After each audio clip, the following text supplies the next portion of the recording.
അവർ രണ്ടാം പെരുന്നാളായിട്ട് ജെംസിന്റെ വീട്ടിലേക്ക് വന്നിരിക്കുകയാണ് കേട്ടോ. ജെംസിന്റെ വീട്ടിൽ വന്നപ്പോൾ നല്ല ബീഫിന്റെ കറി ഉണ്ട്. ഇതല്ലോ, നല്ല ബീഫിന്റെ കറിയൊക്കെ വെച്ച് അതുപോലെ നല്ല പപ്പടമൊക്കെ പൊരിച്ചതാ. നല്ല പപ്പടമാണ്, അടിപൊളിയാണ്. പപ്പടം ഉണ്ട്. അപ്പോൾ എന്താ ജംഷൻ ചോറ് എടുത്തിട്ടുണ്ട്. അപ്പോൾ രണ്ടുപേരും ഇനി രസമുണ്ട് കേട്ടോ. രസം, ഇവിടുത്തെ രസം പറഞ്ഞാൽ പ്രത്യേക തരം രസമാണ്.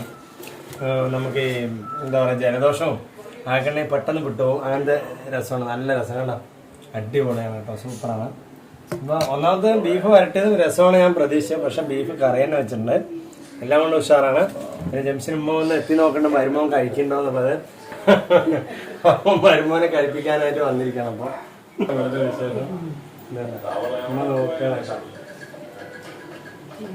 പിന്നെയും കൊണ്ട് കിട്ടാൻ കേട്ടോ. അതാ നല്ല ചാറ് വീണ്ടും കൊണ്ട് ഒഴിച്ചതിന്റെ ഇഷ്ടം പോലെ അടുപ്പിൽ വെച്ചാരം കൊണ്ടേ നല്ല ടേസ്റ്റ് ഉണ്ട്. വിറകടുപ്പിൽ വെച്ചാരം കൊണ്ട് നല്ല ടേസ്റ്റ് ഉണ്ട്. നല്ല ബീഫ്, നല്ല ബീഫാണ്.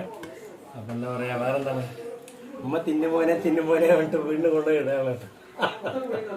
തിന്നു മോനെ, വേണ്ടമായി പറഞ്ഞിട്ട് പിന്നെയും തിന്നുണ്ട്. ഇഷ്ടംപോലെ ഇട്ടുന്നുണ്ട്. എനിക്ക് കുറച്ച് പിന്നെ വരട്ടിയിട്ടില്ലാതെ പരാതി ഉണ്ടായിരുന്നു. മതി മതി മതിയോ? നല്ല ചൂടോട് കൂടി, നല്ല വെന്തിട്ടുണ്ട്.